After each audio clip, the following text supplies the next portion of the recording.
কলকাতার বুকে হরিদা সাহার হাট, মুখে মুখে যা পরিচিত হরি সাহার হাট নামে। সেই হরি সাহার হাটে এবার যানজটের অভিযোগ। শনিবার এই যানজট নিয়ে পুলিশের ভূমিকায় সরব হয়েছিলেন কলকাতা পুরসভার ডেপুটি মেয়র অতীন ঘোষ। দিন দিন যেভাবে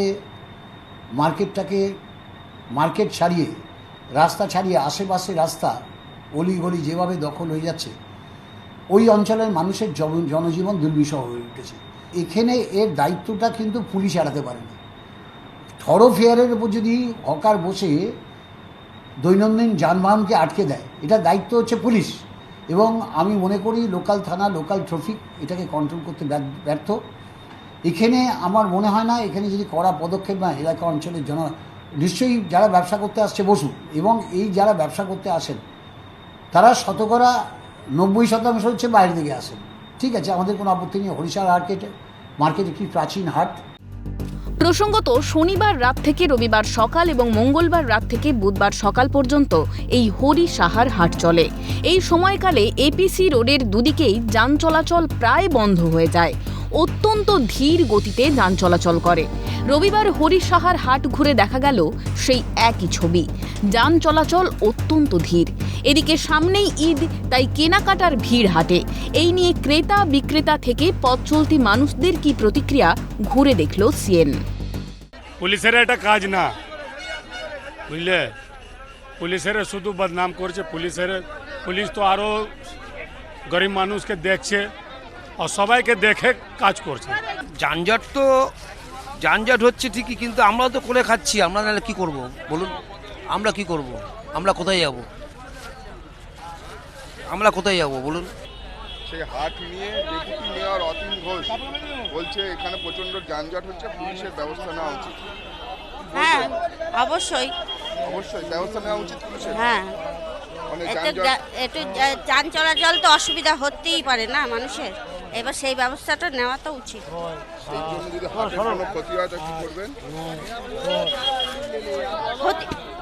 ক্ষতি যাতে না হয় সেই ব্যবস্থাই তো করতে হবে না। পুলিশ তো যথেষ্ট দিয়েছে, পুলিশ যথেষ্ট সহায়তা করছে। হ্যাঁ, যথেষ্ট পুলিশ আছে। অসুবিধা হয় কি?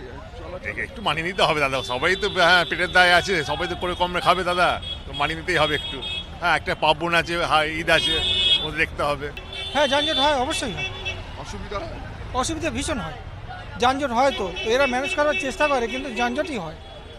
ডেপুটি মেয়র অতীন ঘোষ বলছে পুলিশ ঠিকমতো ব্যবস্থা নেয় না বলে যানজট। পুলিশ চেষ্টা করে, কিন্তু তবুও যানজট হয়। হাটে তো বিভিন্ন রকম কাস্টমার আসে, যানজট হয়। অসুবিধা হয় তো। অসুবিধা হচ্ছে, পরীক্ষা দিতে যাচ্ছি মেয়েকে নিয়ে, কতক্ষণ থেকে দাঁড়িয়ে থেকে অতটা হেঁটে আসলাম।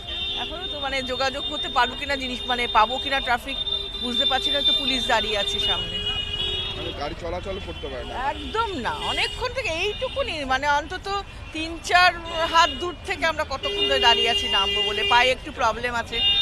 প্রায় 100 বছরের পুরনো হরিসার হাট, সেই হাটের ফলেই রবিবার এবং বুধবার সকালে ব্যাপক যানজট সৃষ্টি হয় এই এপিসি রোডে। সেই নিয়েই গতকাল কলকাতা কর্পোরেশনে সরব হয় ডেপুটি মেয়র অতীন ঘোষ, এবং তিনি বলেন এই হাটে যে যানজট হয় সকালবেলা, তার জন্য দায়ী থাকে পুলিশকে তিনি কার্যত দায়ী করেন। সেই নিয়েই আজ সকালবেলা যখন আমরা হাটে এসেছি এবং হাটে বিভিন্ন ক্রেতা থেকে বিক্রেতা এবং পথ চলতি মানুষের সঙ্গে কথা বলছি, তারা বলছেন সমস্যা হতেই পারে, কিন্তু ব্যবস্থা পুলিশ নেয়, এবং সেই পুলিশ যেরকম ব্যবস্থা নেয় পাশাপাশি কিন্তু সবাই মেনটেন করে চলার চেষ্টা করে। কিন্তু হাটের দিন এবং উৎসবের সময় ব্যাপক ভিড় হয়, এবং তা কিন্তু কার্যত চিত্র, সেই চিত্রই কিন্তু উঠেছে আমার চিত্রসাংবাদিক সায়ন। সেই চিত্র কিন্তু স্পষ্ট করছে। এখনও তুমি দেখতে পাচ্ছ ঘড়ির কাঁটায় সকাল 7:15 বাজে এই মুহূর্তে এপিসি রোডে কিন্তু এই অবস্থা। ক্যামেরায় সায়ন চক্রবর্তী, পুষ্পা দেবনাথের সঙ্গে শান্তনু সাহা ও খালেদ জামালের রিপোর্ট, ক্যালকাটা নিউজ।